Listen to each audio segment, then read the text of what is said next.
ಇನ್ನು ಮಹಾರಾಷ್ಟ್ರ ಸಿಎಂ ದೇವೇಂದ್ರ ಫಡ್ನವೀಸ್ ಕಚೇರಿ ಸ್ಫೋಟಿಸುವುದಾಗಿ ಪಾಕ್ ಸಂಖ್ಯೆಯಿಂದ ಬೆದರಿಕೆ ಕರೆ ಬಂದಿದ್ದಂತೆ ಆತಂಕ ಸೃಷ್ಟಿಸಿದೆ. ಅದು ವರ್ಲಿ ಸಂಚಾರ ಪೊಲೀಸ್ ನಿಯಂತ್ರಣ ಕೊಠಡಿಗೆ ವಾಟ್ಸಪ್ ಮೂಲಕ ಬೆದರಿಕೆ ಸಂದೇಶ ಬಂದಿದೆ. ಸಂದೇಶ ಕಳುಹಿಸಿದ ವ್ಯಕ್ತಿ ತನ್ನ ಹೆಸರನ್ನು ಮಲಿಕ್ ಶಹಬಾಜ್ ಹುಮಾಯೂನ್ ರಾಜಾ ದೇವ್ ಅಂತೆ.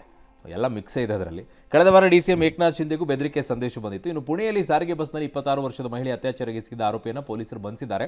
ಗುನಾತ್ ಗ್ರಾಮದ 37 ವರ್ಷದ ದತ್ತಾತ್ರೇಯ ರಾಮದಾಸ್ ಗಡೆ ಎಂಬಾತನನ್ನು 75 ಗಂಟೆ ಒಳಗಡೆಗೆ ಬಂಧಿಸಿದ್ದಾರೆ. ಅವನೇನು ಮಾಡಿದ್ದ ಅಂದರೆ ಕಬ್ಬಿನ ಗದ್ದೆಯಲ್ಲಿ ತಲೆಮರೆಸ್ಕೊಂಡ್ಬಿಟ್ಟಿದ್ದ, ಯಾರಿಗೂ ಗೊತ್ತಾಗಲ್ಲ ಅಂತ ಹೇಳ್ಬಿಟ್ಟು ಫೋನ್ ಮಾಡಿಬಿಟ್ಟು ನೀರು ಊಟ ಬೇಕು ಅಂತೇಳಿ ಫ್ರೆಂಡಿಗೆ ಹೇಳಿದ್ದಾನೆ. ಫ್ರೆಂಡ್ ಹೋಗ್ಬಿಟ್ಟು ಪೊಲೀಸರಿಗೆ ಹೇಳಿದ್ದಾರೆ. ಪೊಲೀಸರು ಬಂದು ಡ್ರೋನ್ ಕ್ಯಾಮ್ರಾ ಶ್ವಾನದೊಳಗಡೆಗೆ ಹುಡುಕಿ ಎತ್ಕೊಂಡು ಬಂದಿದ್ದಾರೆ. ಫಸ್ಟ್ ಪಾಯಿಂಟು ಅವ್ನು ಕರ್ಕೊಂಬಂದಿದ್ದೆ ತಪ್ಪು. ಕಬ್ಬಿನ ಗದ್ದೆ ಅಲ್ಲೇ ಹೊಡೆದ್ಬಿಟ್ಟು ಬಿಸಾಕ್ಬೇಕಾಗಿತ್ತು. ಬಿಸಾಕ್ಬಿಟ್ಟು ಕಬ್ಬಿಗೆ ಬೆಂಕಿ ಹಚ್ಚಿ ಒಳ್ಳೆ ಬೆಂಕಿ ಹಚ್ಚಕ್ಕೆ ಇವ್ರು ತಾತನ ಮನೆದ ಯಾರ್ದೋ ರೈತಂದು ಅಲ್ಲೇ ಬಿಟ್ಟುಬಿಟ್ಟು ಒಂಚೂರು ಮಣ್ಣಿಗೆ ಹಾಕ್ಬಿಟ್ಟು ಊತ್ಬಿಟ್ಟು ಬಂದಿದ್ದಿದ್ರೆ ಒಂಚೂರು ಗೊಬ್ಬರ ಆಗ್ತಿತ್ತು. ಒಳ್ಳೆ ಫಲ ಸಿಕ್ಕ. ಹಾಂ, ಗೊಬ್ಬರ ಆಗ್ತಿತ್ತು. ಅವ್ನು ಕರ್ಕೊಂಬಂದಿದ್ದೆ ಫಸ್ಟ್ ತಪ್ಪು ನನ್ನ ಪ್ರಕಾರದಲ್ಲಿ. ಇವನ್ದಿದೆಯಲ್ಲ ಮಲ್ಲಿಕ್ ಶಬಾಜ್ ಹುಮಾಯೂನ್ ರಜಾದೇವ್, ಎಲ್ಲ ಇಷ್ಟುದ್ದ ಹೆಸರಿಟ್ಕೊಳ್ಳೋ ಬದಲು ನಡ್ಕೊಂಡು ಇಂಡಿಯಾಗೆ ಬಂದ್ಬಿಡ್ಬೋದಾಗಿತ್ತು.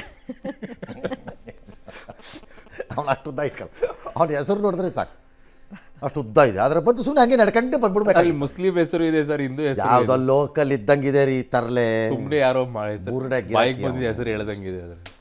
ಬರುತ್ತೆ ನಾಳೆ ನಾಳಿದ್ರಲ್ಲಿ ಅಲ್ಲೇ ಎಲ್ಲ ತಗೊಳಕಂಡ ಅಂತ.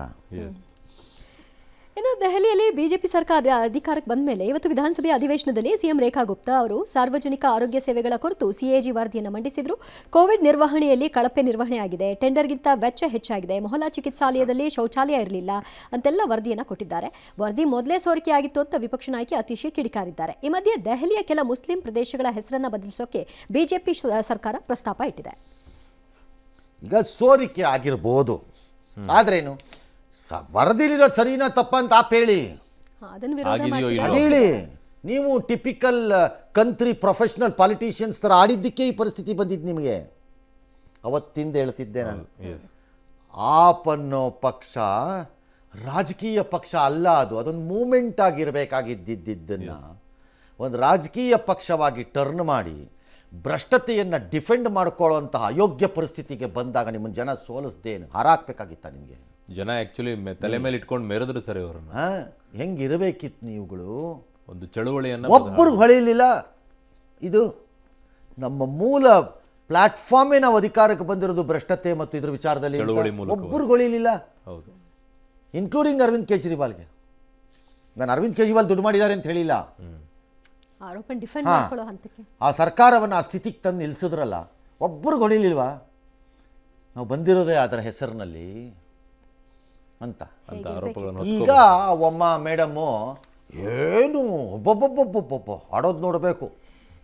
ಈಗ ಮೇಡಮ್ಮು ಯಾರೂ ನಂಬಲ್ಲ ನಿಮ್ಮನ್ನು. ನೆಕ್ಸ್ಟ್ ಪಂಜಾಬ್ ಉಳಿಸ್ಕೊಳ್ಳಿ, ಆಮೇಲೆ ನೋಡೋಣ.